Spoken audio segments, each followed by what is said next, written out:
Alléluia. Bonsoir les frères et sœurs. Nous allons commencer notre réunion, donc j'invite les frères à prendre place. Frères et sœurs à prendre place. En tout cas, les frères et sœurs, bienvenue. Bienvenue dans la maison de Dieu. Et ce soir, nous accueillons tous les frères et sœurs qui sont sous Internet. On les accueille dans le précieux nom de notre Seigneur Jésus-Christ. Amen. Et ce soir, réellement, c'est une joie pour nous de pouvoir être là, sous le ministère de l'Esprit, et de pouvoir manifester notre reconnaissance vis-à-vis de notre Seigneur Jésus-Christ. Amen. C'est lui qui nous a sauvés, c'est lui qui nous a arrachés de là où nous étions, dans le royaume des ténèbres, mais le Seigneur nous a transportés dans le royaume de son Fils. Et ce si grand miracle que Jésus-Christ lui-même a accompli dans la vie de chacun d'entre nous, et que nous sommes devenus des enfants de Dieu. Amen. Et il a fait habiter en nous son Saint-Esprit. Mes frères et sœurs, comment ne pas le remercier? Comment ne pas le louer? Comment ne pas manifester notre reconnaissance vis-à-vis de notre Seigneur Jésus-Christ? Amen. Pour ce qu'il est, pour ce qu'il a fait sur cette croix, dans sa mort et dans sa résurrection, et ce qu'il a fait de chacun d'entre nous, ici ce soir. Amen. Et ce soir, nous allons nous mettre debout. Et le Seigneur veut encore se révéler à nos cœurs et que nos besoins puissent être encore rencontrés ce soir dans nos cœurs. Et avec toute cette équipe de louanges et d'adoration, nous allons le louer de tout notre cœur. Amen. Et nous allons placer ce moment devant le Seigneur et nous voulons donner toute la place au Saint-Esprit ce soir. Amen. Amen. Seigneur, nous te sommes reconnaissants. Seigneur, pour ce privilège, cette grâce que tu nous fais, de pouvoir nous tenir, Seigneur, dans ta présence. Et ce soir, Seigneur, nous voulons venir avec un cœur ouvert, un cœur disposé, car, Seigneur, tu veux encore te révéler à nos cœurs. Tu veux encore, Seigneur, nous faire du bien. Tu veux encore, Seigneur, nous amener de plus en plus, Seigneur, à grandir, Seigneur, avec toi en maturité. Et ce soir, Seigneur, nous voulons encore, Seigneur, nous attendre à toi. Cette louange, cette adoration que nous voulons faire monter vers toi, Seigneur, pour te dire, Seigneur, combien tu es un Dieu grand et tout-puissant. Tu es le roi des rois, le Seigneur des seigneurs. Et ce soir, Seigneur, nous voulons te donner toute la gloire. Et nous voulons, Seigneur, acclamer ton saint nom, Seigneur Jésus, dans ce lieu.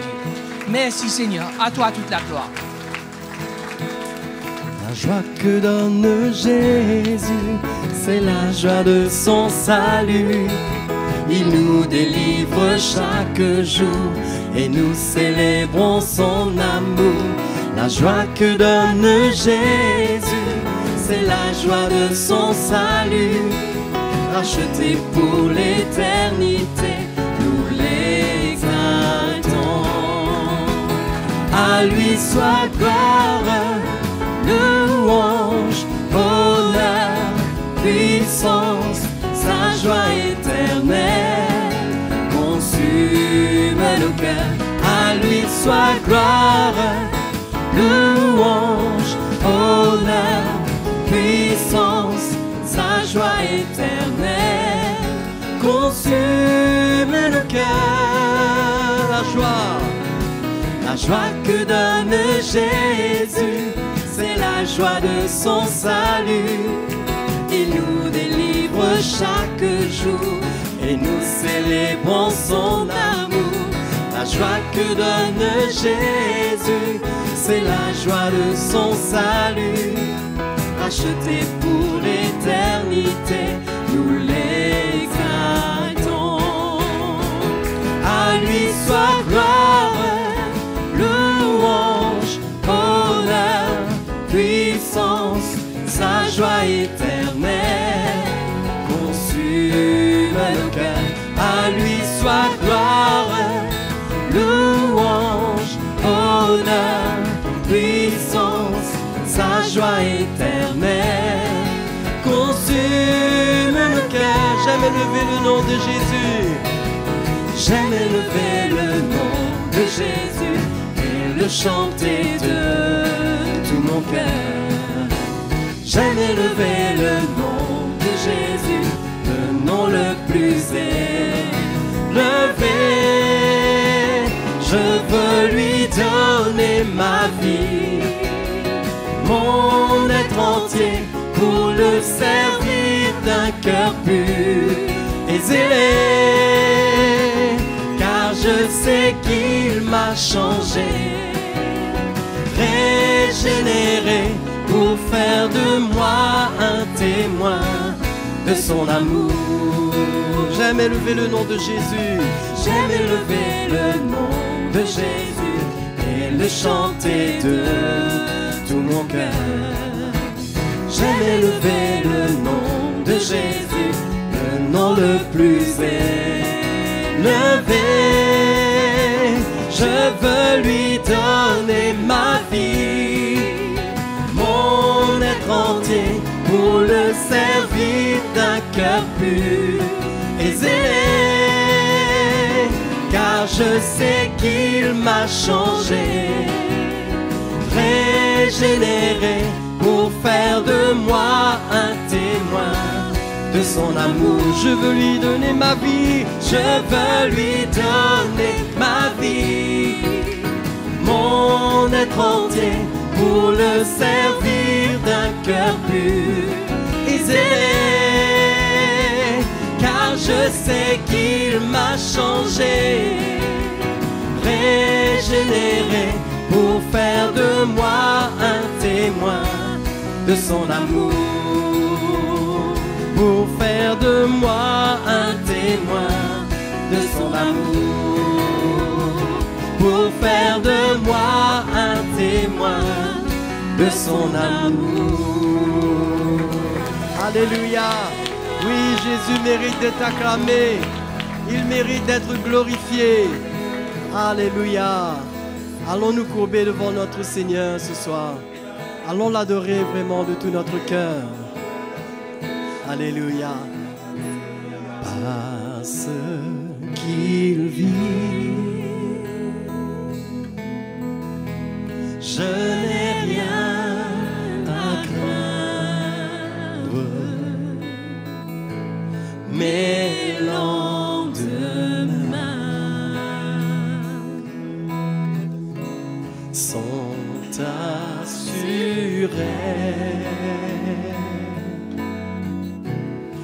entre ses mains. Il tient ma vie pour ce temps et l'éternité. Je sais qu'il vit, parce qu'il vit, parce qu'il vit. Je n'ai rien à craindre, mes lendemains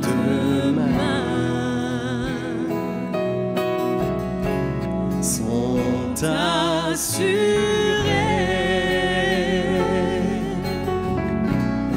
entre ses mains. Il tient ma vie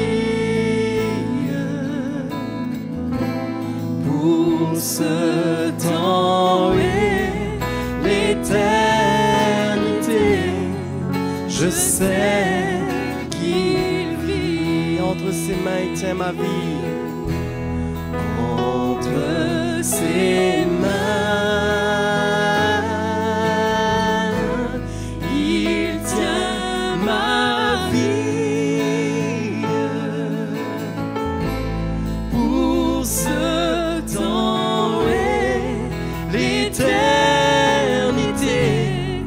Je sais qu'il vit, entre ses mains il tient ma vie, le Seigneur, entre ses mains, oui, ses mains, il tient ma vie pour ce temps et l'éternité. Je sais qu'il vit pour ce temps et l'éternité. Je sais qu'il vit. Alléluia. Oh, merci Seigneur Jésus. Oui, merci Seigneur, parce que nous n'avons plus rien à craindre, Seigneur. C'est entre tes mains, Seigneur, que nous vivons. C'est pourquoi, Seigneur, nous voulons que t'adorer, Jésus. Que t'adorer, t'exalter, Seigneur, de tout notre cœur. Alléluia. Oh, merci Seigneur Jésus. Merci notre Dieu. Alléluia. Que tu es merveilleux. Que tu es merveilleux. Levons nos mains vers lui et chantons Jésus. Que tu es merveilleux. Que tu es merveilleux, Seigneur. Que tu es merveilleux. Que tu es merveilleux. Levons nos mains vers lui et chantons Jésus. Que tu es merveilleux. Tu es le Tout-Puissant. Tu es le Tout-Puissant. Tu es le Tout-Puissant. Levons nos mains vers lui et chantons Jésus. Tu es le Tout-Puissant. Nous te disons merci. Nous te disons merci. Oui, Seigneur. Nous te disons merci. Levons nos mains vers lui et chantons Jésus. Nous te disons merci. Tu es Dieu plein de grâce. Alléluia. Tu es Dieu plein de grâce. Levons nos mains vers lui et chantons Jésus. Tu es Dieu plein de grâce. Tu es Dieu plein de grâce. Tu es Dieu plein de grâce. Tu es Dieu plein de grâce. Levons nos mains vers lui et chantons Jésus. Tu es Dieu plein de grâce. Que tu es merveilleux. Que tu es merveilleux. Que tu es merveilleux, Seigneur. Levons nos mains vers lui et chantons Jésus. Que tu es merveilleux. Tu es Dieu plein de grâce. Tu es Dieu plein de grâce. Tu es Dieu plein de grâce. Levons nos mains vers lui et chantons Jésus. Tu es Dieu plein de grâce. Adorons Jésus. Alléluia, Seigneur. Alléluia. Shendabara senekena. Ingomana wala setuwe. Lina mama basana gedelai. Lina mama wala sela ya sherebe. Kola baba bayara na senge wedele. Yola bashelela ya na senge biriana wane shemeneke. Oh Jésus, nous t'adorons. Oh Seigneur, nous t'élevons. Nous t'adorons, Seigneur, notre Dieu. Alléluia. Oh Seigneur. Oh, nous te disons merci. Nous te disons merci. Nous te disons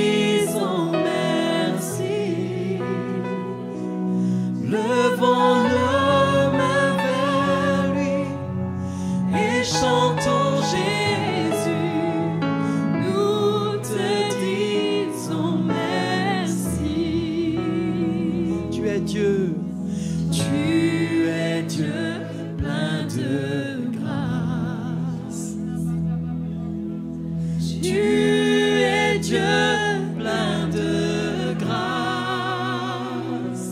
Levons nos mains vers lui et chantons Jésus. Tu es Dieu plein de grâce. Alléluia, Jésus. Alléluia. Oh, je t'adore. Jésus, oui, je t'adore.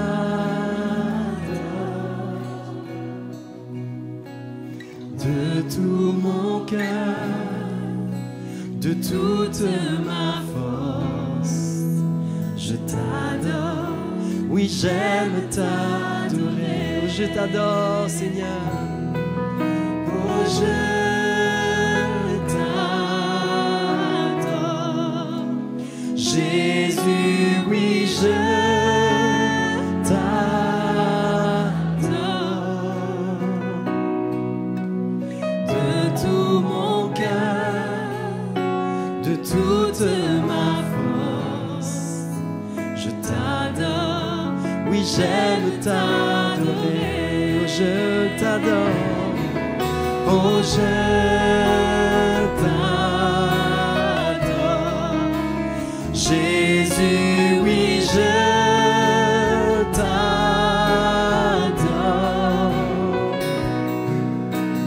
De tout mon cœur, de toute ma force, je t'adore. Oui, j'aime t'adorer, Saint-Esprit. Saint-Esprit, remplis ce lieu. Saint-Esprit, remplis mon cœur. Que ta présence remplisse ce lieu. Alors que je viens pour t'adorer. Saint-Esprit, Saint-Esprit, remplis ce lieu. Saint-Esprit, remplis mon cœur. Que ta présence remplisse ce lieu. Alors que je viens pour t'adorer.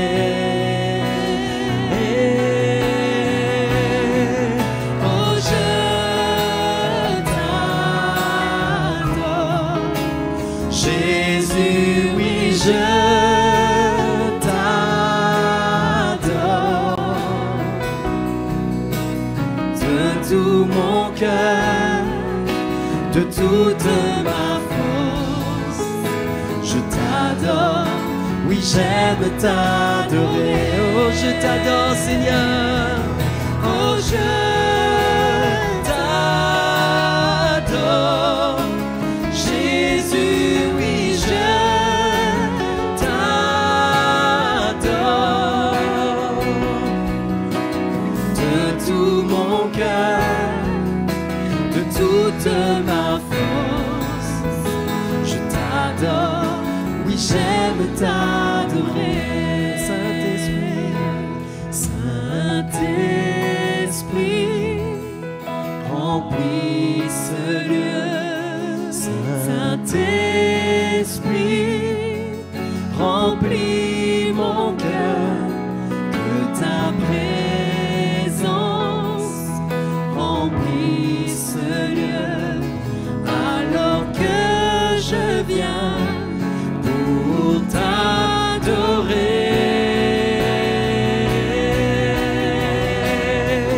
Oh, je t'adore.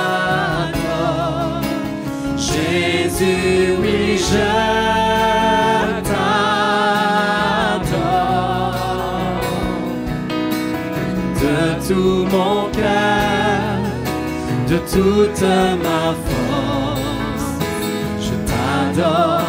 Oui, j'aime t'adorer. Je t'adore. Oh, je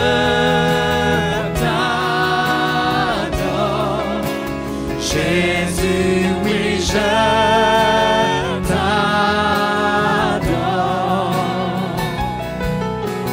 de tout mon cœur, de toute ma force.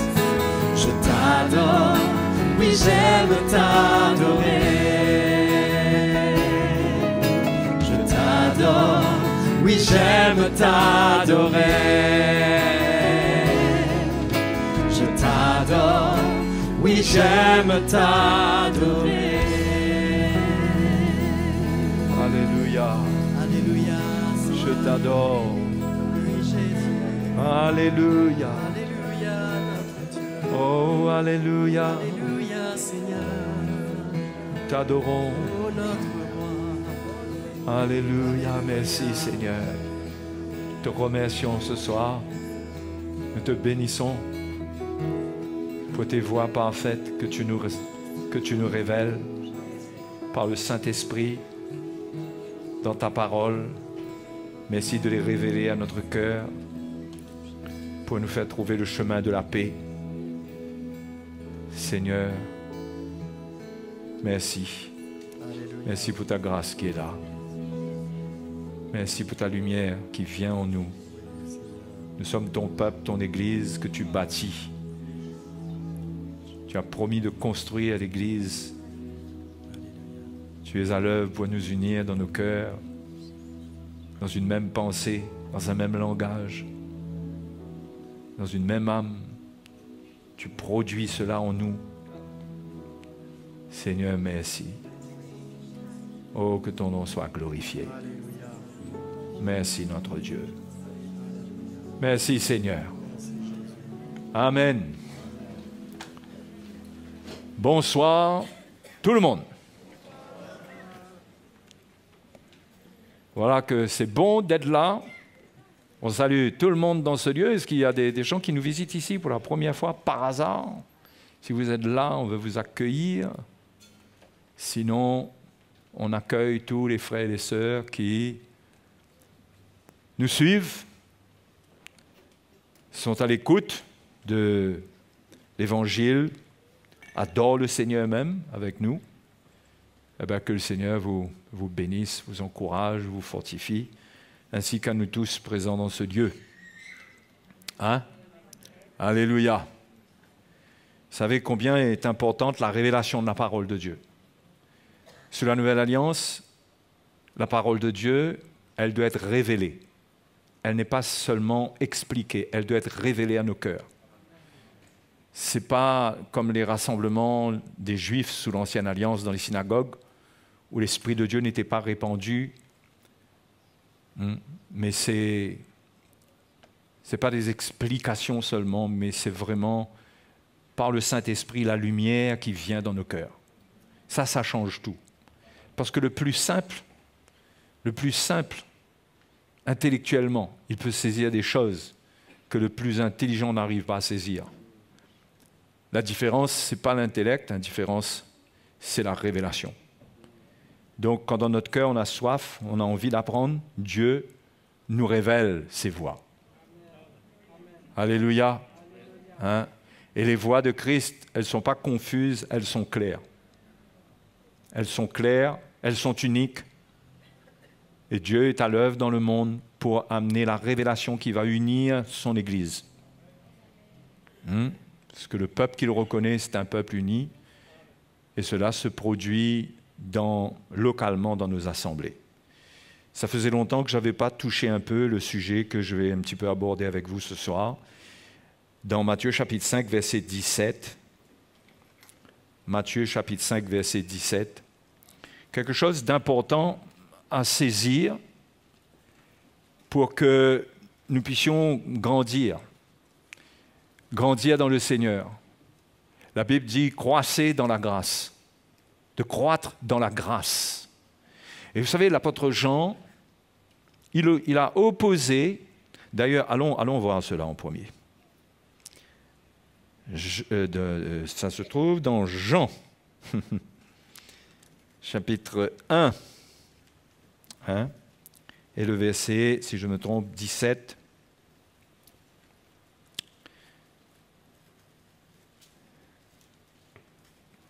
verset 17, « Car la loi a été donnée par Moïse, la grâce et la vérité sont venues par Jésus-Christ. »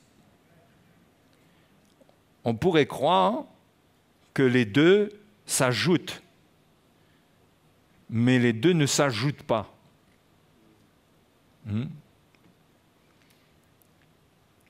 Ce que Moïse a donné, c'était pour le peuple d'Israël. C'est un témoignage pour toutes les nations de Dieu, de ce qu'il est, de sa sainteté, mais l'alliance a été faite avec le peuple d'Israël. La grâce et la vérité viennent lorsque Jésus meurt à la croix et il fait grâce à l'humanité entière. Il fait grâce à tous les hommes pour leur péché. Donc d'un côté, on a eu une étape où Moïse a amené la loi, mais Jésus, il a amené la grâce et la vérité. Donc on va voir, on va comprendre cela, de quoi il s'agit, parce que c'est sûr que Matthieu chapitre 5, verset 17, si on ne comprend pas les Écritures, si on lit des bouts d'Écriture, si on lit un bout d'Écriture sans lire l'ensemble de la révélation de la parole de Dieu, on peut se mettre dans une grande confusion. C'est pourquoi la Bible nous dit que Dieu a donné des ministères, parce qu'eux sont censés prendre toute la révélation et regarder les Écritures pour en retirer la lumière que le Seigneur veut transmettre. Pas des bouts de versets qui disent certaines choses que l'on peut utiliser et qui peuvent amener la confusion.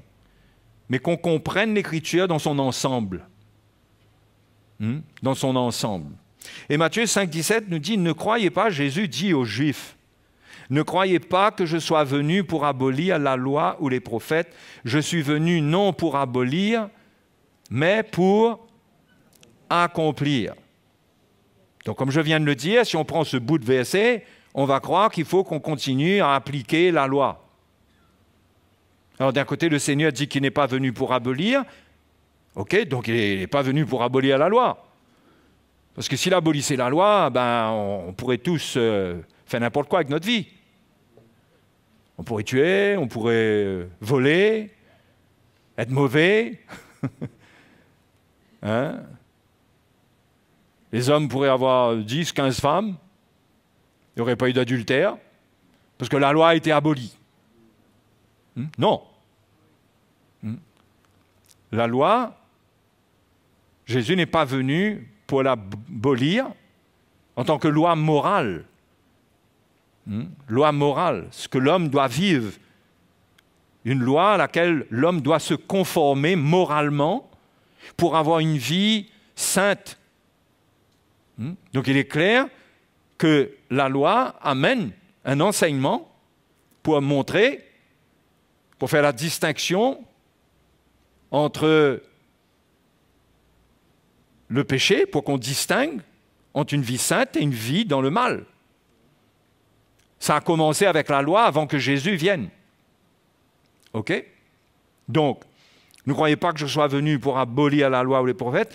Je suis venu non pour abolir, mais pour accomplir. Ça, c'est très important. Il est venu pour accomplir. OK? Premièrement, la loi du Lévitique a été accomplie par le Seigneur, c'est-à-dire la loi qui concerne les sacrifices.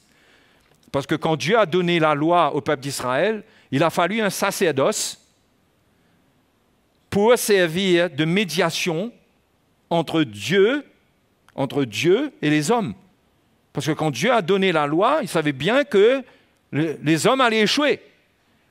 Il fallait mettre en place un système pour que, au premier péché, Dieu n'envoie pas le jugement sur tout le monde.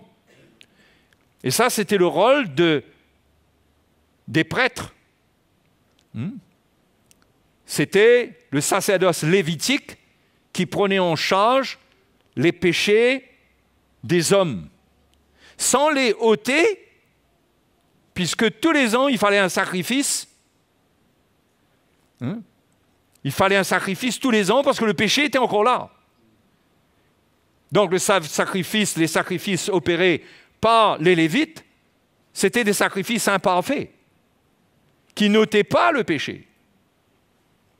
Mais quand Jean-Baptiste parle de Jésus qui vient, il dit « Voici l'agneau de Dieu qui ôte le péché ». Et une fois qu'il le fait, il n'y a plus rien à faire. Tous les ans, on n'a pas besoin de refaire un sacrifice. Jésus n'a pas besoin de revenir pour mourir. Ça serait terrible pour les hommes. Mais son sacrifice, sa mort, a tout accompli déjà sur le plan des sacrifices de l'Ancien Testament. Tout se résume, tout a été accompli par la mort de Jésus. Il est l'accomplissement de tous les sacrifices qui étaient offerts sous l'Ancien Testament. Il remplace tout ça. Plus besoin des sacrifices de l'Ancien Testament. Déjà à ce niveau, Jésus est venu pour accomplir la loi. Hein? Il est venu pour accomplir. OK? Donc, c'est bien pour nous, c'est important pour nous de comprendre cela. Et maintenant, quand on regarde ce que la Bible dit ailleurs, si vous allez dans Éphésiens, attendez, je vais vous dire.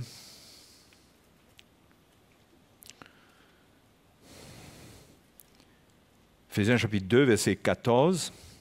Vous allez bien? Ça va? Vous y êtes? Verset 14 nous dit, quand il est notre paix, Jésus. Lui qui des deux n'en a fait qu'un, c'est-à-dire des Juifs et des païens, il a fait une seule entité, une seule race, et qui a renversé le mur de séparation, l'inimitié, ayant anéanti par sa chair la loi des ordonnances dans ses prescriptions. D'accord? Il a anéanti, qu'est-ce qu'il a anéanti? La loi des ordonnances. Il n'a pas anéanti la loi elle-même. La loi qui est bonne, dans Romains chapitre 7, Paul dit que la loi, elle est juste, elle est bonne, elle est spirituelle, elle est sainte. Okay? Mais Paul dit ici, par sa chair, il a anéanti la loi des ordonnances. Dans Colossiens chapitre 2,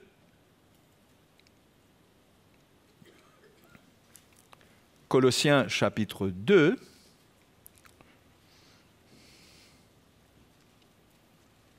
verset 14, il a effacé l'acte dont les ordonnances nous condamnaient. Qu'est-ce qui nous condamnait?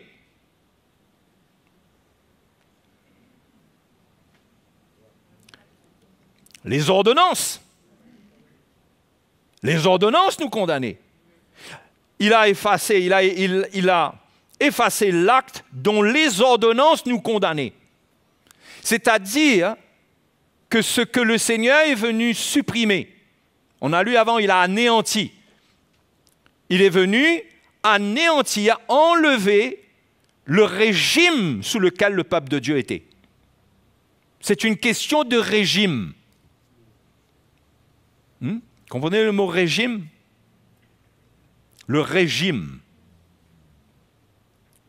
Si vous regardez sur le plan politique dans le monde, on parle de régime. Il y a une différence entre un régime dictatorial et un régime démocratique. Hein? C'est la manière de gouverner, la manière de gérer les choses. Dans la manière de faire, dans la manière de gérer. En particulier dans la manière de gérer le péché. Il y a eu des ordonnances. Premièrement, dans Exode chapitre 20, Dieu donne à Israël la loi. OK? C'est un peu comme la constitution du peuple d'Israël. Ça, c'est pas touche. C'est la constitution, c'est la base, c'est le fondement même de ce que Israël allait vivre. C'est à partir de cela que le peuple d'Israël allait vivre sa vie en tant que nation. On ne pouvait pas toucher à ça. Mais par contre, à partir de cela, il y a des prescriptions, des ordonnances qui sont sorties pour montrer comment on traite le péché lorsqu'il y a transgression de cette constitution, de cette loi. On va regarder ça, vous voulez voir?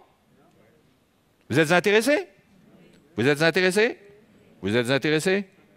Sur les ailes, je ne vous demande pas, je sais que vous êtes intéressés. Exode, donc dans Exode 20, pas de problème, tous les premiers versets parlent de la loi. La loi est donnée. Et vous verrez que juste après, Exode 21, il y aura des ordonnances, des décrets qui vont venir pour dire qu'est-ce qu'il faut faire quand quelqu'un transgresse la loi. Et c'est frappant. D'ailleurs, le verset 12 que je vais lire parle de frapper. Celui qui frappera un homme mortellement sera puni de mort. C'est terrible. On peut dire c'est la justice, ouais, mais ça ne fait pas de cadeau, hein? Verset 14 dit, mais si quelqu'un agit méchamment contre son prochain en employant la ruse pour le tuer, tu l'arracheras même de mon autel pour le faire mourir. Verset 15. Celui qui frappera son père ou sa mère sera puni de mort. Vous voyez là, cette malédiction qui s'abat là? Voilà comment, voilà sous quel régime était le peuple d'Israël. C'était un régime dur, sans pitié. Et ça continue, celui qui dérobera. Vous savez que la loi dit, là on a parlé par rapport au commandement, tu ne tueras point, mais la loi dit aussi, tu ne déroberas point. Celui qui dérobera un homme, mais qui l'aura vendu, là il s'agit de dérober un homme. Voler un homme lui-même. Donc on voit que le commandement, tu ne déroberas point, ça va plus loin que de voler du matériel, des choses qui appartiennent à quelqu'un, mais le quelqu'un lui-même. Et qui l'aura vendu ou retenu entre ses mains sera puni de mort. Celui qui maudira son père ou sa mère sera puni de mort. Parce que la Bible dit dans la loi, honore ton père et ta mère. D'accord? Mais si un enfant se laissait aller à maudire, c'était la mort. OK? Et c'est juste après le don de la loi que tout cela nous vient. Et ça montre un régime qui provoquait la terreur. Parce qu'il fallait faire attention avec sa vie. Et ça, c'est quelques exemples. Mais si vous allez dans le détail, il y a plein de détails. Si un homme, verset 20, si un homme frappe du bâton son esclave, homme ou femme, et que l'esclave meurt sous sa main, le maître sera puni. Vous avez remarqué le mot puni? Puni, puni, puni. Imaginez-vous qu'on vive sous ce régime. Il y aurait eu beaucoup de punitions. Et je me mets avec, Je ne suis pas exempt, Il y aurait eu beaucoup, beaucoup de punitions. Et je ne sais pas s'il y aura encore des gens dans l'église. On ne réalise pas, nous, que c'est la grâce qui nous retient ensemble. Parce que nous sommes sous le régime de la grâce. Nous ne sommes plus sous ce régime de la loi. Verset 22, si des hommes se querellent et qu'il, dans la querelle, il y a une femme enceinte qui est là, et on ne fait pas exprès, là. D'accord? Donc, il faut faire attention où on a des querelles. Et qu'il heurte une femme enceinte et la fasse accoucher sans autre accident. Ils seront punis d'une amende imposée par le mari de la femme et qu'ils paieront devant les juges. Mais s'il y a un accident, tu donneras vie pour vie, œil pour œil, dent pour dent, main pour main, pied pour pied, brûlure pour brûlure, blessure pour blessure, meurtrissure pour meurtrissure. Je crois qu'au minimum, on serait tous une bande d'amputés qu'on viendrait ici. Non? Ça, c'était le régime de la loi. Il faut comprendre.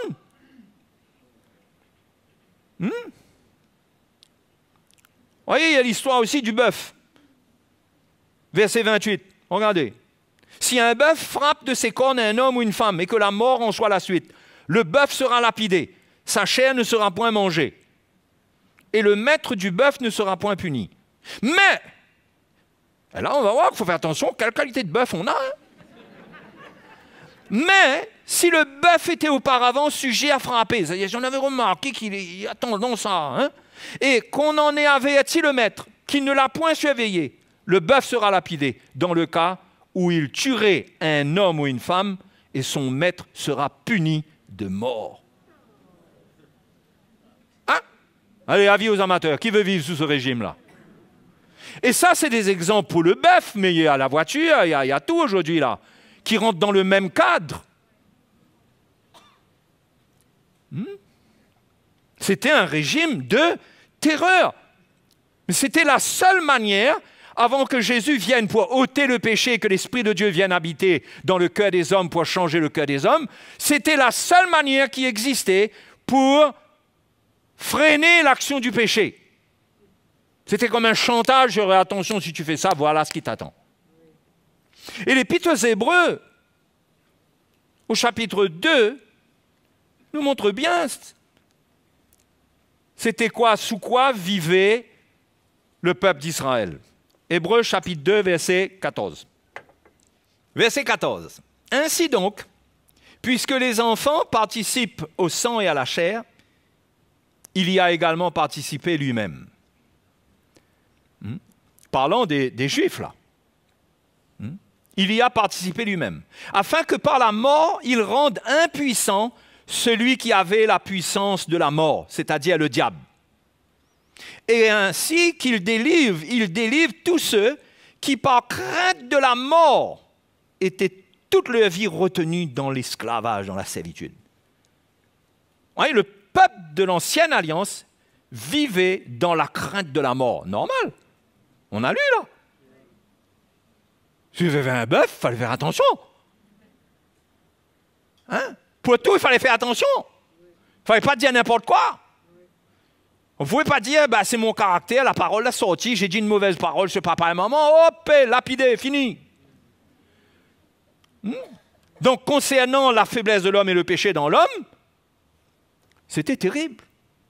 C'est pas comme nous aujourd'hui. Nous, qu'est-ce qu'on ressent aujourd'hui? Nous sommes libres avec nos faiblesses. À tel point qu'on oublie même de se repentir parfois. On ne réalise pas qu'est-ce qu'on continue à transporter alors qu'on devrait s'en repentir. On abuse même de la grâce de Dieu. Parce qu'il n'y a pas de condamnation sur nous. On ne ressent pas une condamnation. On ne ressent pas une épée de Damoclès par-dessus, là. Vous savez, c'est comme une épée qui est là, qui est prête à descendre sur nous et à nous détruire. On n'a pas ça. Parce que Jésus est venu, il nous a délivrés, il a délivré le peuple d'Israël de la crainte de la mort. Et nous aussi, nous ne vivons pas là-dessous.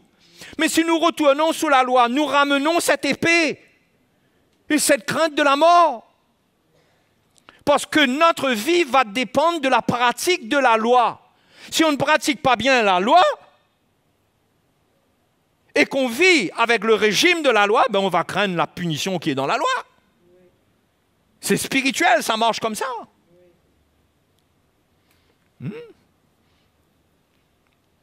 Regardez dans Jacques chapitre 2.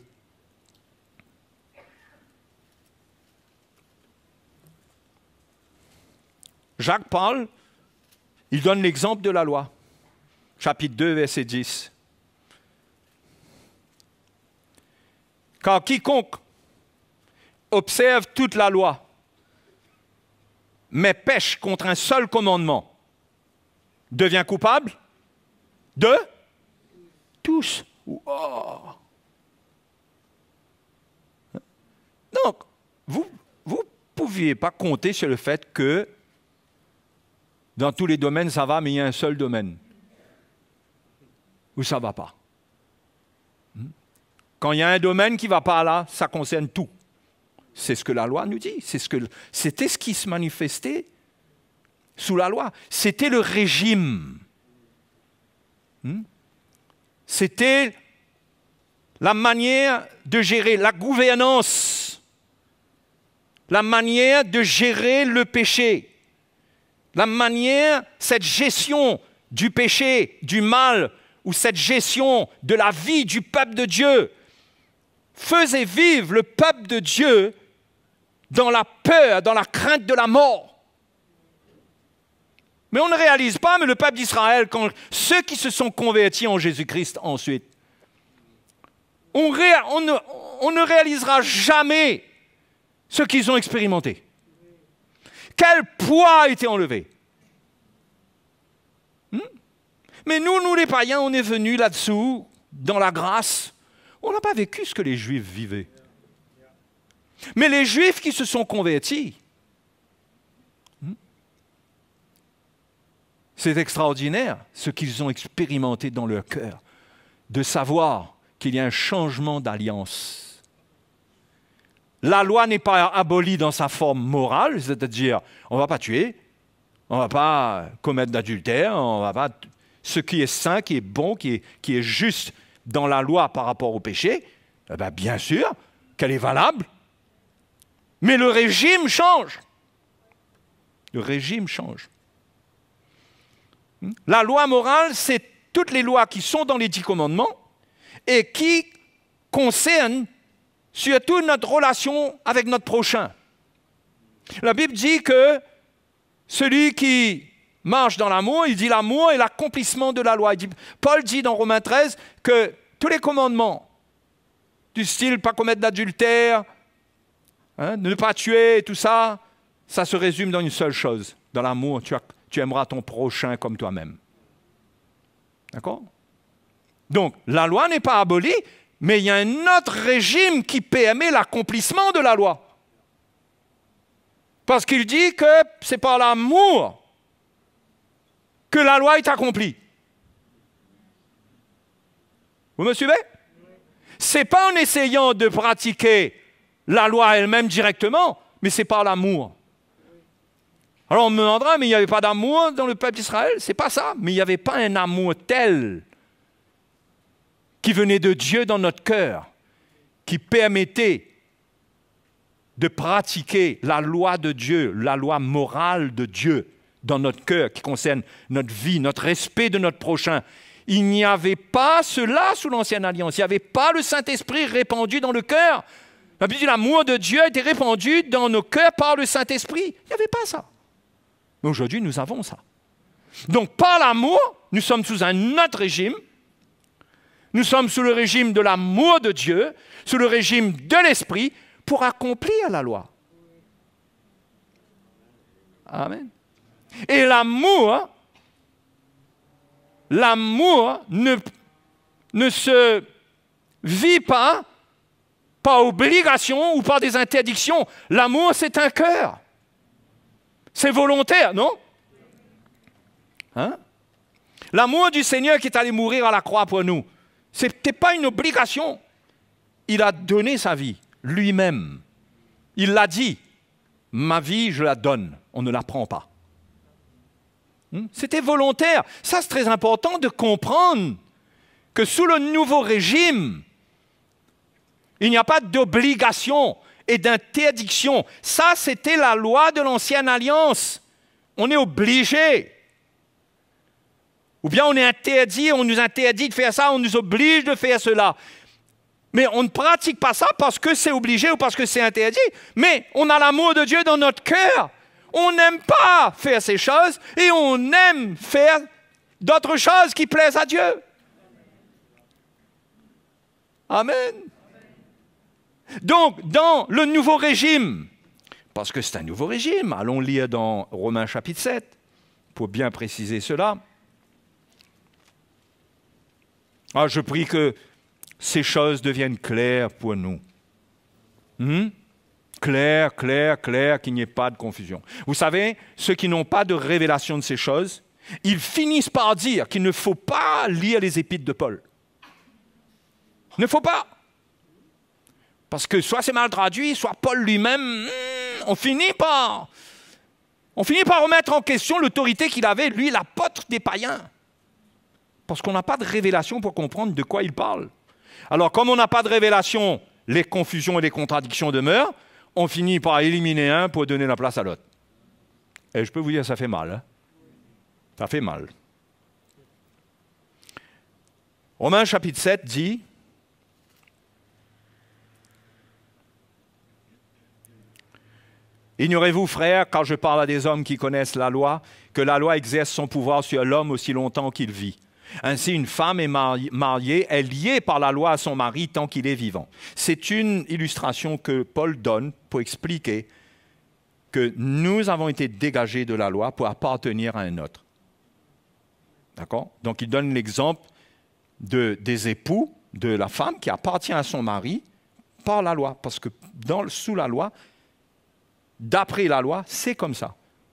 Tant que le mari vit, la femme ne peut pas se séparer parce que tous les deux sont liés tant que le mari est vivant. Hein? C'est pour ça qu'il fallait que Jésus vienne et meure pour que le croyant de l'Ancienne Alliance appartenant à la loi, par la mort de Jésus, il est dégagé de cette appartenance comme une femme est dégagée de son appartenance à son mari si son mari meurt. Et pareil, Jésus meurt pour qu'on soit dégagé, c'est comme si pour qu'on soit dégagé de notre premier mari, la loi, afin de lui appartenir sans que notre union avec lui soit un adultère. Sinon, c'est de l'adultère. Donc, être dégagé de l'adultère, ça passe par la mort. C'est pourquoi tous ceux qui étaient de l'Ancienne Alliance, et nous tous, nous ne sommes pas dans un adultère en appartenant au Seigneur. Premièrement, nous n'étions pas sous l'Ancienne Alliance, les païens. OK? Mais tous les Juifs qui donnaient leur vie au Seigneur, tournaient le dos à l'Ancienne Alliance, ils n'avaient rien à craindre, parce que Jésus était mort. Jésus est mort pour nous dégager de la loi, de manière à ce qu'on lui appartienne à lui. C'est ce que Paul explique.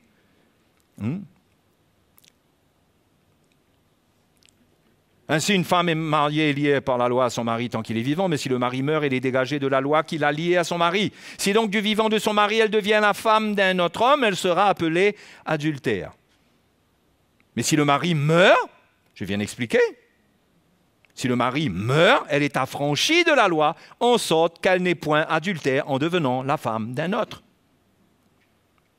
De même, mes frères, vous aussi, vous avez été par le corps de Christ mis à mort en ce qui concerne la loi, pour que vous apparteniez à un autre, à celui qui est ressuscité des morts, afin que vous portiez des fruits pour Dieu.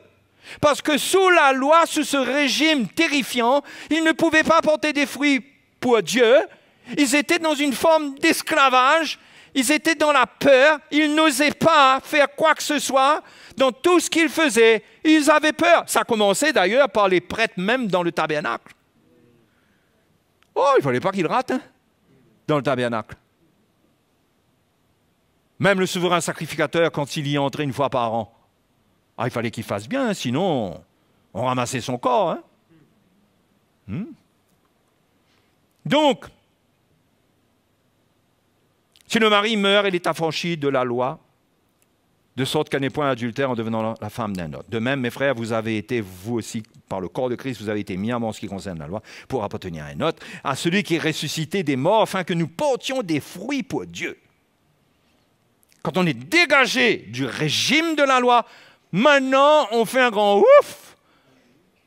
Maintenant, je peux servir Dieu librement, sans craindre que le jugement, la condamnation, l'épée tombent sur moi à n'importe quel moment. Parce que j'aurais commis une faute. Et là, je peux porter des fruits pour Dieu. Je peux servir Dieu. L'ancien régime ne permettait pas un service de Dieu dans la paix.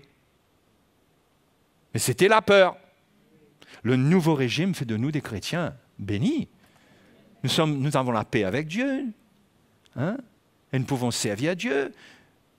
Nous commettons des erreurs, mais le Seigneur est avec nous. Le Seigneur nous enseigne, nous instruit.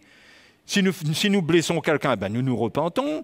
Si nous nous repentons, la personne nous pardonne. Et la paix demeure. On est sous un régime extraordinaire. Car lorsque nous étions dans la chair, les passions des péchés provoqués par la loi agissaient dans nos membres. de sorte que nous portions des fruits pour la mort. Ce régime de la loi, finalement, c'était plus, ça poussait plus le peuple de Dieu à pécher qu'à s'abstenir de pécher. C'est ce que Paul dit ici, là. Les passions des péchés provoquées par la loi. Qu'est-ce qui provoquait les péchés, les passions des péchés? La loi. Agissez dans nos membres de sorte que nous portions des fruits pour la mort. Mais maintenant, verset 6, regardez, nous avons été dégagés de la loi. Pas de la loi morale. Nous n'avons pas été dégagés du commandement qui dit tu ne commettras point d'adultère, tu ne tueras point, tu ne déroberas point. Non, nous n'avons pas été dégagés de ça. Nous avons été dégagés, vous allez voir, nous avons été dégagés de la loi, étant morts à cette loi sous laquelle nous étions retenus, de sorte que nous servons sous le régime nouveau de l'esprit, et non selon la lettre qui a vieilli. La lettre, ça fait référence aux ordonnances de la loi. Aujourd'hui, on sert Dieu sous le régime de l'esprit. Quand on a l'esprit de Dieu en nous, l'esprit de Dieu en nous mène une bataille et nous inspire et nous conduit pour ne pas obéir à la chair. Ça ne veut pas dire que nous n'avons rien à faire, nous devons faire mourir notre chair. Mais aujourd'hui, nous avons l'Esprit de Dieu. Par l'Esprit, Dieu écrit sa parole dans notre cœur grave. Agit en nous pour mettre sa parole dans notre cœur, pour que nous puissions vivre cette parole. C'est comme si nous la respirons en nous. Elle est une puissance en nous. Mais sous l'Ancien Testament, ce n'était pas comme ça. C'était la lettre. 2 Corinthiens chapitre 3.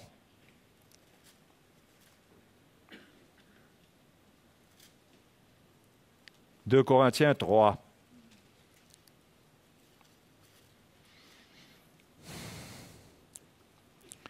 Verset 6. « Il nous a, Dieu, nous a aussi rendus capables d'être ministres d'une nouvelle alliance. » Notez, il dit d'une nouvelle alliance, non de la lettre. Donc, ce n'est pas la lettre la lettre, ça fait référence à la loi de l'Ancien Testament. Non de la lettre, mais de l'esprit. Car la lettre, qu'est-ce qu'elle fait? Tue. Mais l'esprit vivifie. Pourquoi la lettre tue? On vient de lire dans Romains 7. Les passions des péchés étaient provoquées par la loi. Ce n'est pas que la loi elle-même, elle n'est pas bonne.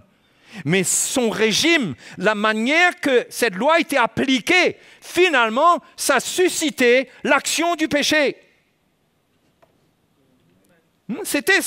D'ailleurs, la Bible dit, Paul dit, c'est par la loi que vient la connaissance du péché. Le péché est exposé par la loi. Sans loi, le péché est mort. C'est comme s'il n'est pas là. Quand il y a la loi, le péché est démasqué. Au fait, je peux vous dire que Dieu a envoyé la loi pour piéger le péché. Vous comprenez? Parce qu'il fallait, si vous allez lire dans Romains 7, vous allez voir, que l'action de Dieu par la loi, c'était afin de rendre le péché, c'était de le condamner au plus haut point. Parce que le croyant, lui, il veut vivre, c'est ce que Romains 7 dit. Il veut vivre la loi de Dieu, il veut plaire. Les gens qui aiment Dieu, ils veulent vivre ce qui est saint, ce qui est bon.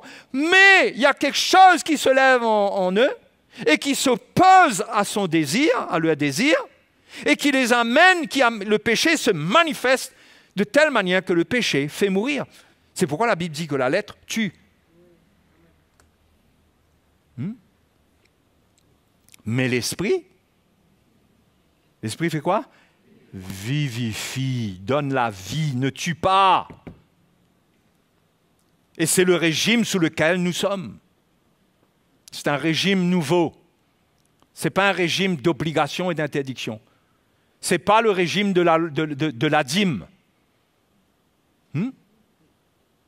Certains disent, oui, mais Abraham aussi a donné la dîme. Mais Abraham l'a fait volontairement.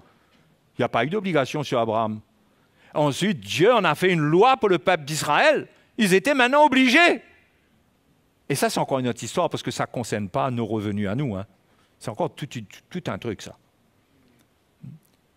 Mais tout ce qui est obligation est réformé. c'est l'amour.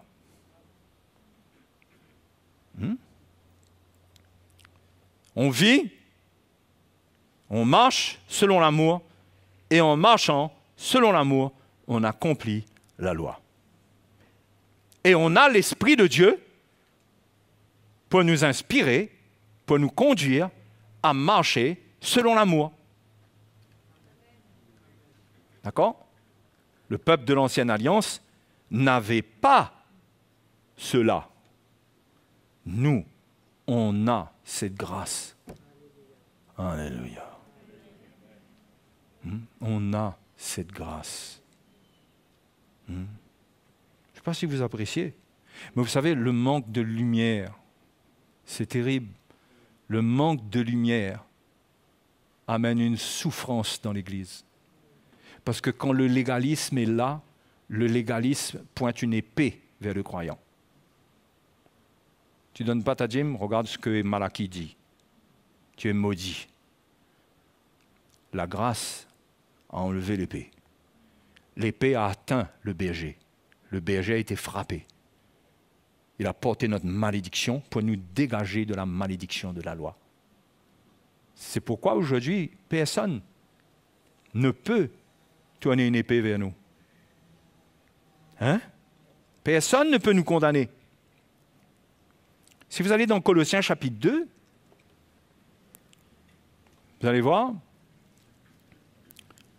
si on reprend le verset 14, donc, il a effacé l'acte dont les ordonnances nous condamnaient. On a vu ces ordonnances qui nous condamnaient là, hein? Et qui subsistaient contre nous. Il l'a éliminé en le clouant à la croix. D'accord? Il a dépouillé les dominations et les autorités et les a livrées publiquement en spectacle en triomphant d'elles par la croix. Comprenez bien que quelque part, la loi donnait un avantage au diable. Parce qu'on sait que le diable est l'accusateur. Hein? Il donnait un avantage parce qu'il y avait une loi qui était là, et le peuple de Dieu ne pouvait pas répondre aux exigences de cette loi. Donc il fallait, et le diable y veillait.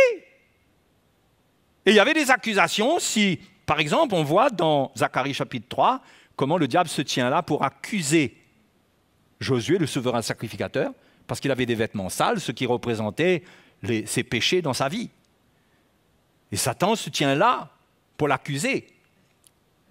Mais Dieu n'a pas reçu les accusations. Dieu n'a pas reçu les accusations. Dieu lui a fait grâce. Même sous l'Ancien Testament, quand Dieu voulait faire grâce, il le faisait. Dieu est Dieu. D'accord?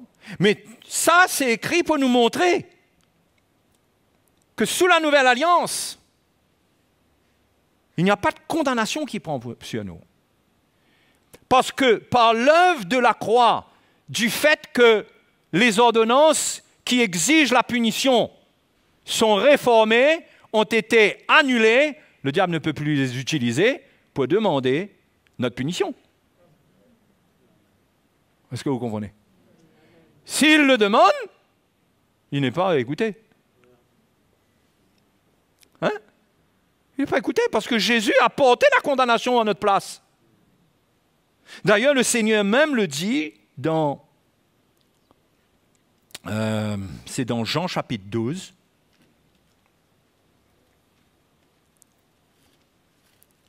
Verset 31. Maintenant a lieu le jugement de ce monde.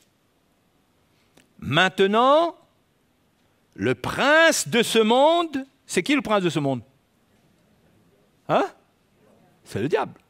Le prince de ce monde sera jeté dehors.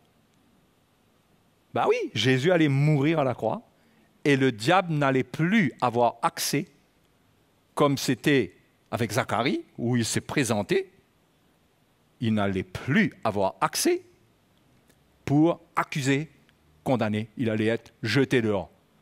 Par l'œuvre de la croix. À cause de ce que Jésus a fait à la croix, le diable a été jeté dehors. C'est pourquoi il n'y a plus de condamnation. Quand vous sentez de la condamnation, mais si vous vous repentez, c'est un mensonge cet effet de condamnation-là. Dieu ne vous condamne pas. Mais si vous jouez avec la loi, ça donne l'occasion au diable de venir vous troubler. Vous comprenez? Par exemple, si vous croyez qu'il faut donner la dîme, et si un jour vous ne pouvez plus donner la dîme, oui, aujourd'hui vous dites vous faites ça de tout cœur, peut-être. Ah ben moi je fais ça de tout cœur, mon frère. Il y a des gens qui m'ont déjà dit ça. Ouais. Mais si demain tu passes un chemin où tu ne peux plus donner cette dîme-là, c'est là que tu vois si tu es sous cette loi-là ou pas. Comprends? C'est pourquoi on ne doit pas jouer du tout avec la loi. Il vaut mieux donner selon son cœur. C'est ce que Dieu veut, qu'on soit libre. Qu'on ne soit pas obligé.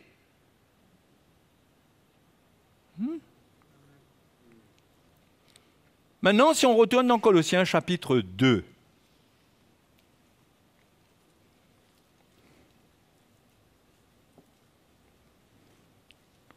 On vient de lire là, verset 15.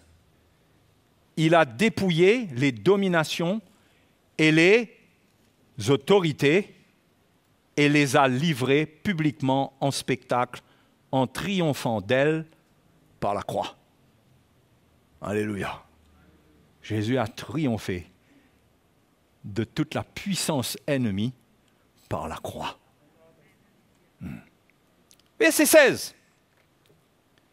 Que personne, donc ça veut dire quoi? Ça veut dire suite à ce que je viens de vous dire. C'est pourquoi il y a un donc, sinon il n'y aurait pas eu de donc. Tout le monde est d'accord, tout le monde comprend le donc.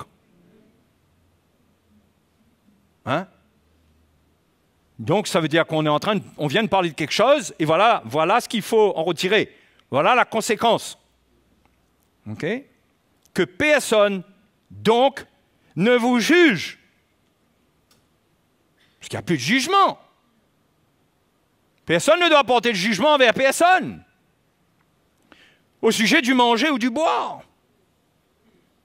Ou au sujet d'une fête. Tout ça, ça fait référence à l'Ancienne Alliance. Parce que les judaïsants à l'époque, ils se battaient pour faire valoir la loi, la pratique de la loi, principalement la circoncision. Mais quand on commence à accepter la circoncision, la porte est ouverte pour tout. C'est pourquoi Paul se battait pour qu'il n'y ait pas de loi du tout au milieu du peuple de Dieu, que le peuple de Dieu soit libre. Donc, que personne donc ne vous juge au sujet du manger ou du boire, ou au sujet d'une fête, d'une nouvelle lune, ou des sabbats. Hein? Parce que le sabbat faisait partie de la loi. Mais le sabbat fait partie de la loi, mais occupe une place particulière. On va lire dans Exode. Exode 31.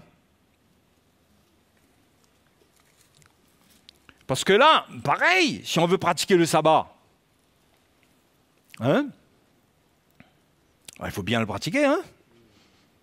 Sinon l'épée nous attend, hein? Parce que vous ne pouvez pas pratiquer ça à votre manière. Vous savez, la loi de Dieu, vous ne pouvez pas la pratiquer comme vous voulez. Vous ne pouvez pas dire, ok, ça c'est la loi de Dieu, moi je vais pratiquer ça comme je veux. Tu ne peux pas faire ça. Tu ne peux pas faire ça. Mais il faut comprendre la place de la loi. L'Éternel parla à Moïse et dit, parle aux enfants d'Israël. Notez, aux enfants d'Israël. Et dis-leur, vous ne manquerez pas d'observer mes sabbats. Au pluriel, il y avait toutes sortes de sabbats. On vient de lire là que personne ne vous juge à propos des sabbats. Ça inclut tous les sabbats.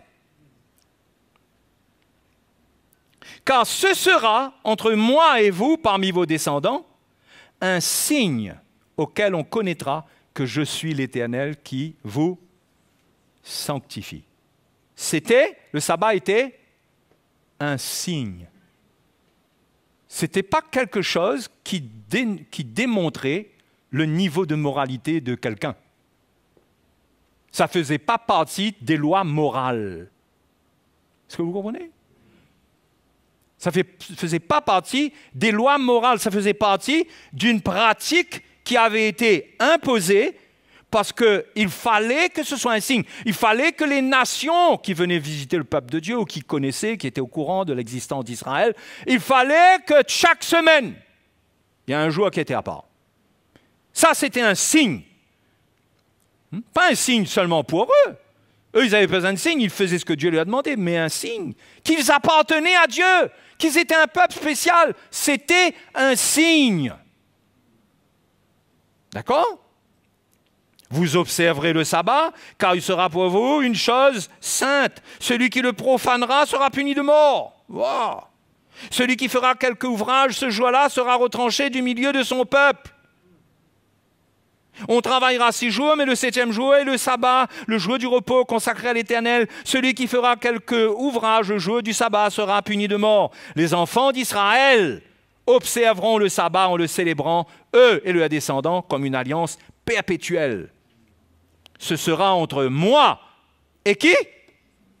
Et les enfants d'Israël. Vous êtes des enfants d'Israël, vous? Ben dites-moi. Hein? Ce sera entre moi et les enfants d'Israël un signe qui devra durer à perpétuité. Vous comprenez le rôle du sabbat? C'était d'être un signe. C'est pourquoi c'était sérieux. Dieu voulait que le monde entier voie qu'ils étaient le peuple que Dieu avait mis à part. Et le signe, c'était le sabbat. Quand les étrangers venaient en Israël, quand arrivait le samedi, tout le monde disait, mais qu'est-ce qui se passe? Ah ben, c'est le signe que nous appartenons à Dieu. Mais le signe que nous appartenons à Dieu aujourd'hui, c'est quoi? C'est que nous avons reçu l'Esprit de Dieu. C'est que nous marchons selon l'amour. C'est que notre vie a changé. Je n'ai pas besoin de ça pour avoir comme signe. Au contraire, ce signe-là, ça vient prouver peut-être, à la limite, que je suis retourné sous l'Ancien Testament. Où est Jésus là-dedans? Puisqu'il est mort, il a tout accompli. Et c'est pourquoi ça suit ce que Paul dit. Il dit que Jésus a anéanti les ordonnances. La loi en faisait partie. C'était un signe pour les enfants d'Israël. Jésus meurt, pas besoin de signe de cela pour nous. Mais c'était sérieux à l'époque. Hein? Vous savez... Donc ça, c'est juste concernant le sabbat, parce qu'il y a des frères et des sœurs qui me posent des questions parfois là-dessus. Il y a des petites discussions. C'est bon qu'on soit bien éclairé sur ces choses-là. Hein? Qu'on soit bien éclairé et qu'on comprenne qu'on n'est pas appelé... Maintenant, si quelqu'un veut se reposer tous les samedis, ben, il se repose le samedi. Vous comprenez? S'il veut reposer le samedi, mais ne dis pas que tu es en train de pratiquer le sabbat. Parce que dans ce cas, on va te dire comment tu pratiques ce sabbat-là. Tu le fais selon la loi ou quoi? Tu es retourné sous la loi? Mais nous, mes frères et mes sœurs, notre sabbat, il est permanent. Nous qui avons cru, l'Épître aux Hébreux dit, nous entrons dans le sabbat. En Jésus-Christ, nous sommes dans un sabbat de cœur et nous nous préparons à ce que notre corps, par la gloire, par la glorification, entre définitivement dans le repos de Dieu. Et il n'y aura plus de souffrance pour notre corps.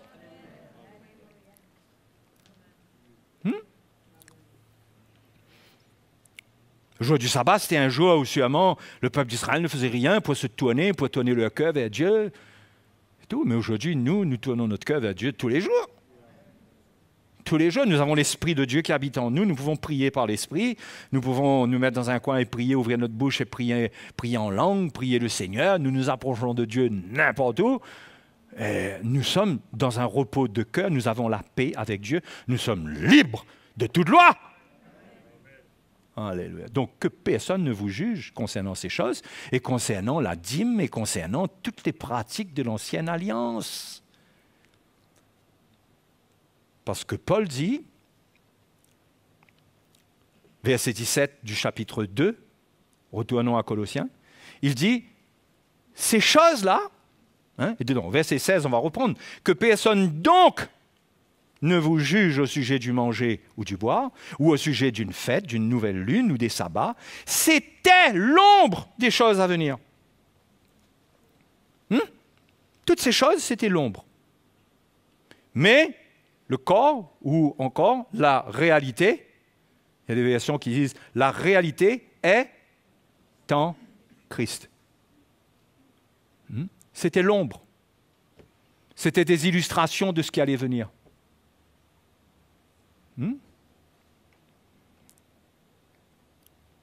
Qu'est-ce qui allait venir? Jésus allait venir. Jésus allait faire entrer le monde dans le repos de Dieu. Dans le vrai repos, le repos de Dieu. C'est pourquoi le repos de Dieu, c'est quoi? C'est que nous allons être transformés à l'image de Jésus-Christ, le Fils de Dieu. Nous entrons dans le repos du Fils. Nous sommes dans le Fils. Nous sommes libérés de toute condamnation. Nous sommes pardonnés de nos péchés. Nous ne sommes plus sous des lois. Encore une fois, je le précise, ne pas être sous la loi, ça ne veut pas dire qu'on peut faire n'importe quoi. Nous sommes sous un régime nouveau, nous ne sommes plus sous ce régime oppressant, nous sommes sous un régime de liberté. Nous sommes libres. Alléluia. Nous n'avons plus sur nous une masse de plomb, une menace. Attention à toi! Attention à toi si tu ne fais pas ça, si tu fais ça, attention à toi! Ça ne veut pas dire que dans l'Église, là, si quelqu'un vit dans le péché, on le laisse vivre dans le péché. Si quelqu'un veut vivre dans le péché, on lui dit, il faut que tu choisisses. Si tu veux vivre la vie du péché, c'est dehors, ce n'est pas dans l'Église. C'est un choix. Il ne faut pas mettre ça dans le cadre des choses, que c'est comme si on nous empêche de vivre notre vie, c'est la loi. Mais non, Dieu veut une Église sainte, et la Bible nous parle de discipliner, de reprendre. OK. Mais normalement, un enfant de Dieu, il ne prend pas plaisir à vivre dans le péché. Hein? OK? Mais nous sommes dans la liberté. Nous sommes un peuple libre. Jésus nous a rendus libres. Hein? Et il l'avait dit aux Juifs. Il dit, si le Fils vous a franchi, vous serez réellement libre. Réellement. Pas à moitié. Pas un petit peu. C'est pas comme un chien qui était attaché avec 1 mètre de corde, on lui donne 15 mètres de corde. Et il est libre sur 15 mètres. Non, on coupe la corde. On coupe la corde. Il est libre, et il est libre de partir. Mais s'il comprend que son maître a coupé la corde, là, il revient vers son maître, lui. Hein? Mais s'il comprend que là, qu'il revient vers un maître, et c'est toujours pour le battre. Hein? C'est comme l'ancien maître. L'ancien maître le battait, l'attachait. Le nouveau maître vient et le rend libre. Moi, je vous dis, les animaux parfois ont plus de reconnaissance que les hommes. Ça vous choque? Hein? Il va revenir, lui. Nous avons été libérés, nous avons une reconnaissance. Et le Seigneur, quand on revient vers lui, ce n'est pas pour nous attacher, pour nous dire « Ah, c'est bien, mon coco. Ah ben, je vais te donner 40 mètres. 40 mètres de corde. » Non, il est libre. Il est libre d'aller dans la maison, monte dans le fauteuil, rentre dans le lit. Hein? Mais s'il a un bon maître, le maître saura lui parler à son cœur. Et lui dire, tu ne peux pas. Tu ne peux pas monter dans mon lit. S'il a un bon maître. Ça ne veut pas dire que si vous le faites, vous êtes un mauvais maître. Tout d'un coup, on est avec le chien, là. Hein? Mais c'est un bon exemple, non? Ça lui fait comprendre les choses. Mais il écoute la voix de son maître. Non? Il vit dans la maison, il faut qu'il prenne les habitudes de la maison, mais il est libre.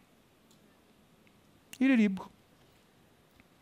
Le Seigneur, quand il dit qu'il nous rend libres, il ne fait pas semblant. Les hommes ont peur. Ils ont peur de la liberté. Donc, ils mettent toujours une corde longue, mais une corde toujours pour être sûr que ça ne va pas.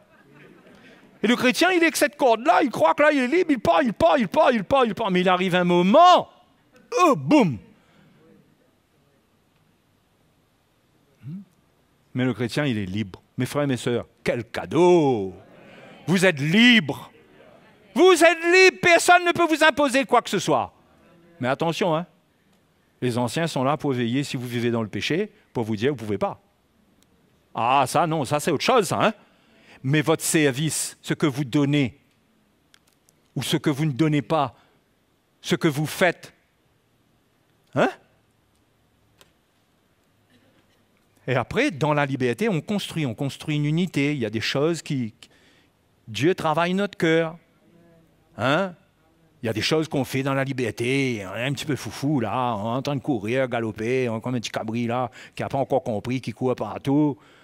Mais le Seigneur, l'Esprit de Dieu, travaille.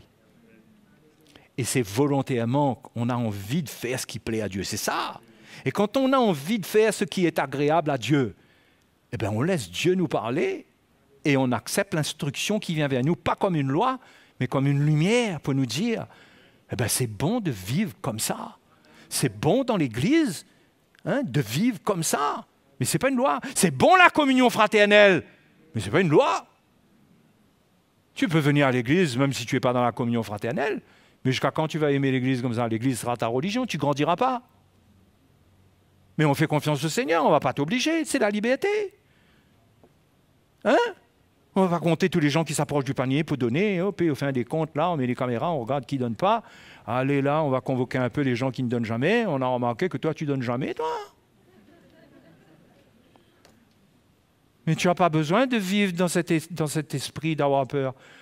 Parce que tu donnes si tu veux, tu ne donnes pas si tu ne veux pas. D'ailleurs, si tu donnes par obligation, il vaut mieux que tu ne donnes pas. Ah oui? Parce que Dieu aime celui qui donne avec joie. Alléluia. Vous n'aimez pas la liberté? Être libre. Et quand on est libre, il n'y a pas d'obligation. Là, c'est l'Esprit de Dieu qui vient nous rejoindre dans la liberté. Les hommes retirent leurs mains. Mais c'est l'Esprit de Dieu qui nous rejoint dans la liberté. Et dans la liberté, l'Esprit de Dieu travaille notre cœur. Et il y a des désirs de l'Esprit qui viennent en nous. Nous avons envie de plaire à Dieu. Et nous n'aimons pas le péché. Pas parce qu'il y a une loi pour nous dire c'est pas bon, mais parce que nous avons l'Esprit de Dieu, l'Esprit de sainteté qui vit en nous. Et nous aimons Dieu, nous voulons lui plaire. Ben, nous avons des faiblesses, il y a des choses que nous sentons que nous avons besoin d'être libérés. Ben, Dieu ne nous condamne pas, mais notre cœur doit rester ouvert. Et nous ne devons pas avoir peur. Mais vous savez quoi? Quand il y a de la loi amène une surveillance sous un régime dictatorial. L'homme décide. Ah, il est futé, l'homme. Hein? Mais il utilise la loi, hein? Pour entretenir son jardin. Hein? Et ça, c'est le jardin de Dieu, ça. Je n'ai pas le droit de mettre de la loi. C'est la liberté. Tu es libre. Mais n'utilise pas ta liberté parce que tu es libre, tu n'as pas de loi. Si tu utilises la liberté pour vivre comme tu veux et tu ne cherches pas ce qui est agréable à Dieu, tu risques de mal finir. Tu risques de mal finir. Mais ce n'est pas parce que tu risques de mal finir que nous, on doit courir derrière toi pour t'imposer des choses. Mais dans la liberté, il est normal que tu sois ouvert, que tu sois là pour apprendre, pour être instruit, hein, pour que Dieu œuvre dans ton cœur, pour que les désirs de l'esprit triomphent des désirs de la chair. Alléluia. C'est pas bon? Hein? Ah, j'aurais aimé être à votre place pour entendre ce que j'ai prêché ce soir. Oui, je vous dis franchement, j'aurais aimé. Mais j'ai entendu aussi, parce que quand je parle, j'ai des oreilles. Mais c'est tellement bon l'Évangile. Et l'homme aime mettre son grain de sel. Oui, mais trop facile, mais c'est ça. Ah, oui, mais qui dit à où? Mais pourquoi? Il faut vivre par la foi, on fait confiance à Dieu. On fait confiance à Dieu. On ne peut pas, par crainte, là, mettre des cordes secrètes dans les pattes de tout le monde. Hein, on commence à mettre des cordes là, on cause, et il y a quelqu'un par-dessous qui tresse une corde. C'est bon, OK? Bon. Allez, mon frère, le Seigneur te bénisse. Hein? Non. Vous êtes libre. Et je termine pour vous dire que qu'est-ce qui rend libre? La vérité. Vous connaîtrez la vérité vous rendra libre. Et c'est le manque, c'est le grand manque de l'Église, la vérité. La vérité de ce que Jésus a fait. Qu'est-ce qu'il a fait? Et qu'est-ce qu'il a fait avec la loi? Parce que c'est un gros truc qui est utilisé pour nous ramener sous l'esclavage. Qu'est-ce qu'il a fait? Et Jésus dit, il a dit aux Juifs, hein, Il dit, vous connaîtrez la vérité vous rendra libre. Et les Juifs ont dit, comment il peut nous rendre libres? Nous, on n'est pas esclaves de personne, nous. Et vous voyez, les chrétiens sont pareils aujourd'hui. Quand on parle de devenir libre, ils disent, pourquoi? Nous, on est des chrétiens, on est libres, nous. Mais quand vous regardez, ils sont obligés. Ils sont obligés. Vous savez combien de lois existent dans le corps de Christ? Les gens sont obligés. Moi, je vous encourage à être là, mais vous n'êtes pas obligés d'être là. Ils sont obligés. Il y a des églises où il y a des lois telles que quelqu'un arrive en retard à l'église. En Afrique, arrive en retard. Il doit se mettre à genoux à l'entrée pendant un certain temps avant qu'il rentre. Non, imaginez un peu. Combien d'entre vous, là, auraient eu des punitions? Hein? À l'entrée de la salle, là, à quoi ça ressemblerait dehors, là? Mais il y a des lois comme ça qui sont de l'homme, la dureté de l'homme, et ça existe, des lois qui font souffrir le peuple de Dieu. Mais on est libre. Tu n'as pas donné ce mois-ci, tu es libre. Mais si tu peux donner, c'est mieux pour toi. Parce qu'il faut avoir un cœur généreux, c'est le cœur du Seigneur. Mais si tu vis comme un avare, pingre, ben tu vas souffrir. Que la vie de Dieu, c'est pas être avare. La vie de Dieu, c'est l'abondance qu'on partage. Donc tu as intérêt à chercher, à t'humilier, à dire Seigneur, rends-moi libre. Mais si tu n'as rien donné, tu n'es pas condamné. Tu ne vas pas aller te condamner. Mais c'est bien de participer. C'est bien parce que ça nous enrichit. Jésus a dit donner, il vous sera donné. C'est dans la justice de Dieu. D'accord? Mais ce n'est pas une loi. Attention si tu ne donnes pas. Attention! Et on utilise Malachie, et le pauvre prophète Malachie est juste à la frontière derrière le Nouveau Testament. C'est facile à attraper ça. Mettre la main dedans pour dire, voilà pourquoi tu as un problème, tu ne donnes pas ta dîme. Mais on est libre, nous. Ah, Seigneur, si on comprend ça, on se retrouve ici tout le temps. On vient se réjouir, on vient glorifier Dieu, on va l'aimer avec l'âme. On va l'aimer. Parce que vous réalisez, Jésus a fait tout ça pour nous volontairement.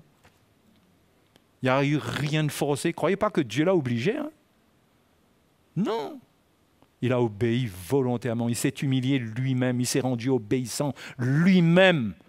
Il n'y a rien eu de forcé en Jésus pour venir nous sauver. Vous réalisez ça? C'était une obéissance envers le Père et c'était un amour pour nous. Il mérite toute la gloire. Tout l'honneur. Quand on réalise cela, il mérite tout l'honneur, toute la gloire. Il nous a rendus libres. Ce soir, si tu as un problème, confesse, reconnais.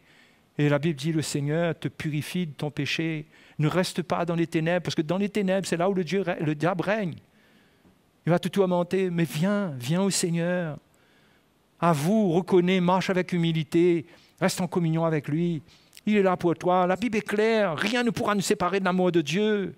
L'amour de Dieu manifesté en Jésus-Christ pour nous. Et là, pour nous, ne change pas. Le cœur de Dieu ne change pas tout d'un coup parce qu'il y a un petit problème avec nous. Non. Non. Alléluia. Allez, allons se mettre debout ce soir. Mettons-nous debout devant le Seigneur. Et ce soir, je vous invite à faire une chose. Si cela est confirmé dans votre cœur et cela atteste à votre cœur que c'est le message de Dieu pour vous, si cela touche votre cœur et vous voyez là-dedans l'amour de Dieu pour vous, ce soir, allons adorer le Seigneur un moment. N'allons pas être silencieux, n'allons pas regarder à côté de nous, qui est à côté de nous. Allons louer le Seigneur, allons lever nos mains vers lui, allons l'adorer avec reconnaissance. Nous adorons Jésus, Jésus notre Seigneur, alléluia. Alléluia. Mort pour nous et ressuscité d'entre les morts. Et il n'y a pas de doute si nous sommes en lui et que quelqu'un meurt, ce soir, il va vers le Seigneur. Il n'y a pas de doute, il va vers le Seigneur, il appartient à Jésus. Alléluia. Alléluia. Nous bénissons le Seigneur ce soir. J'espère que ça n'arrivera pas. Je dis si, parce qu'il y a beaucoup de choses qui peuvent arriver. Mais l'Apocalypse dit, heureux dès à présent ceux qui meurent dans le Seigneur. Parce que c'est sûr pour eux, ils vont dans la présence de Dieu, dans la gloire de Dieu. Hein? Ça, c'est l'amour de Dieu pour nous. Allons louer. Vous pouvez lever vos mains vers le Seigneur sans ressentir que je vous oblige à le faire. Mais de votre cœur, être reconnaissant, une manière d'être reconnaissant au Seigneur. Merci pour ce que tu as fait. Merci pour la croix. Merci pour la croix. Merci pour la croix. On va le chanter. Merci pour la croix, Seigneur, où tu as donné ta vie. Tu as porté mes péchés dans ton amour.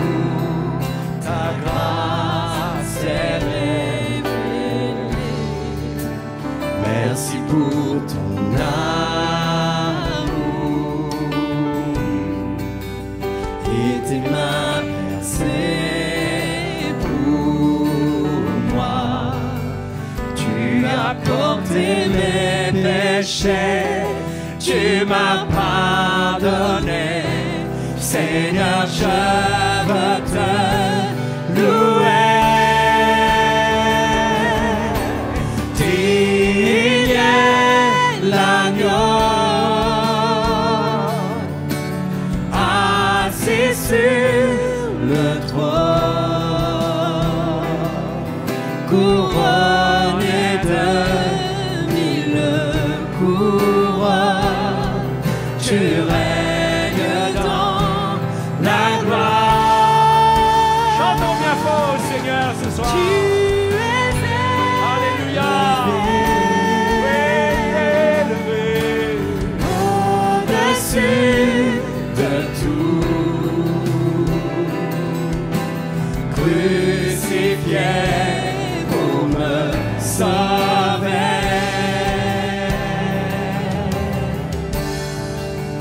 Digne est l'agneau, digne est l'agneau. Merci pour la croix, Seigneur, où tu as donné ta... Nous chantons au Seigneur ce soir. C'est à lui que nous adressons ce chant, avec reconnaissance.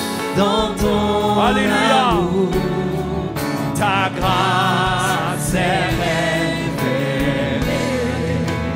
Merci pour ton amour et tes mains percées pour moi.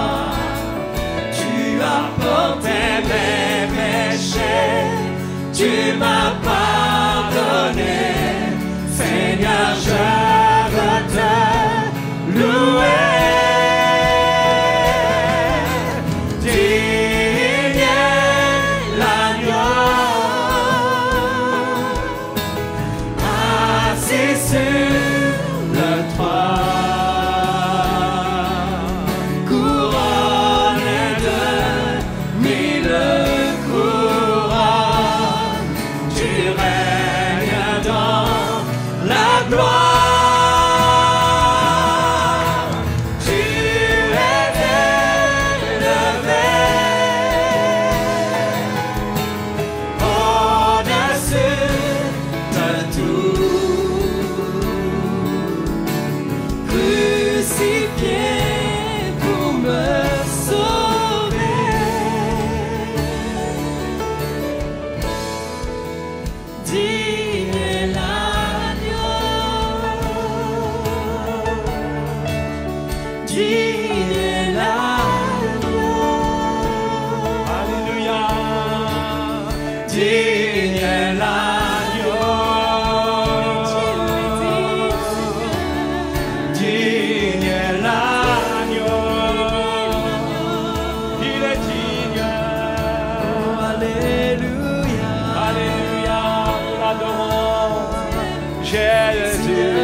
Jésus,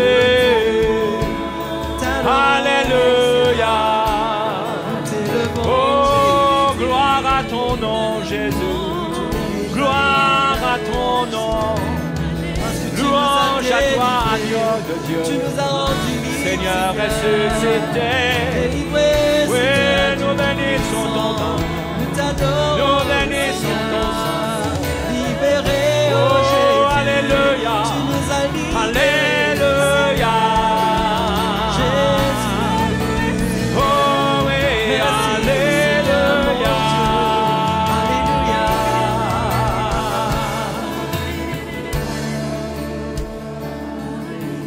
Digne est l'agneau Oui, Seigneur. assis sur le trône,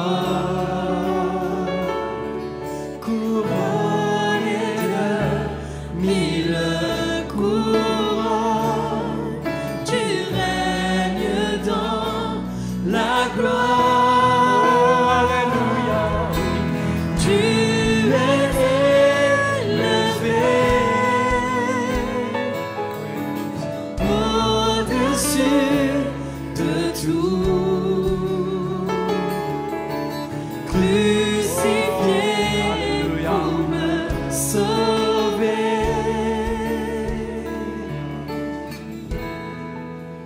Digne est l'agneau, Tu es digne. digne est l'agneau, Tu es digne. digne est l'agneau, digne est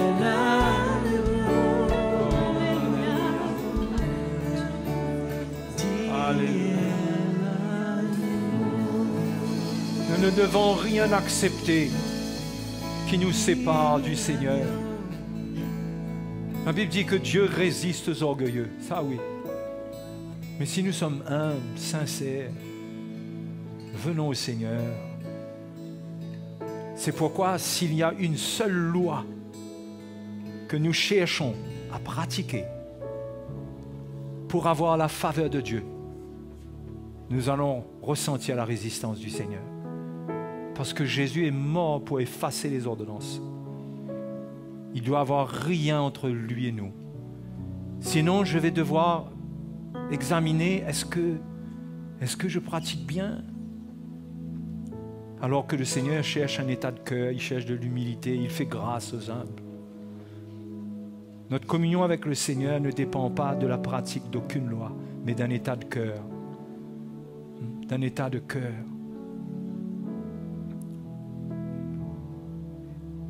Faisons attention à laisser le diable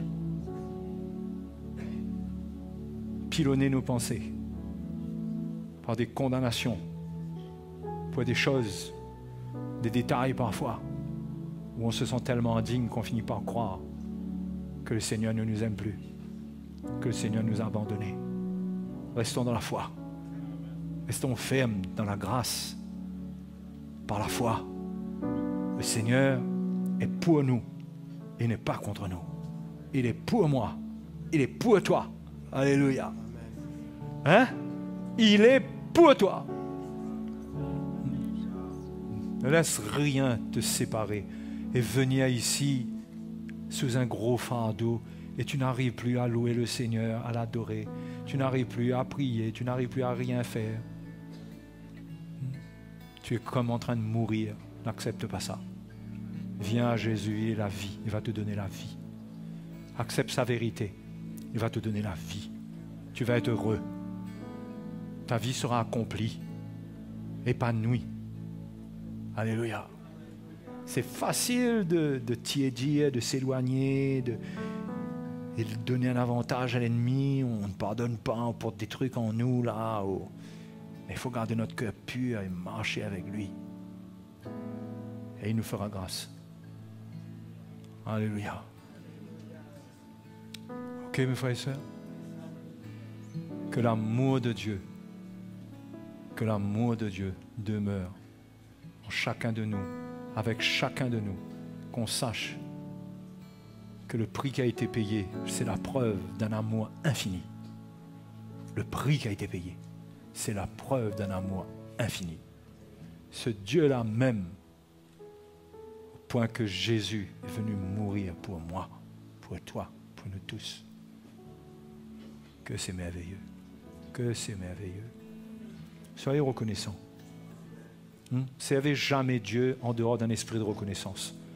Vous ne vous sentez pas obligé, mais c'est bon de ressentir qu'on aime tellement le Seigneur parce qu'on est reconnaissant pour son amour, qu'on a envie de donner notre vie.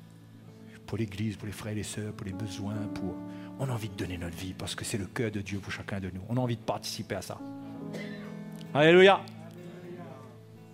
Dimanche, nous avons rendez-vous ici pour célébrer le Seigneur. S'il vous plaît, s'il y a encore un, deux cordes qui vous gênent, détachez-les, n'entrez pas ici dedans avec ça. Venez libre, venez louer le Seigneur. Et on va s'attendre au Seigneur pour de grandes choses qu'il peut accomplir dans nos cœurs lui-même. Lui-même. OK? Que le Seigneur vous bénisse tous. Alléluia. Partagez votre bonheur avec ceux qui vous entourent si vous êtes heureux. Gloire, gloire, alléluia. Gloire, gloire, alléluia. Gloire, gloire, alléluia. Gloire, alléluia. Hosanna, Jésus, tu nous as libérés. Jésus, tu nous as libérés.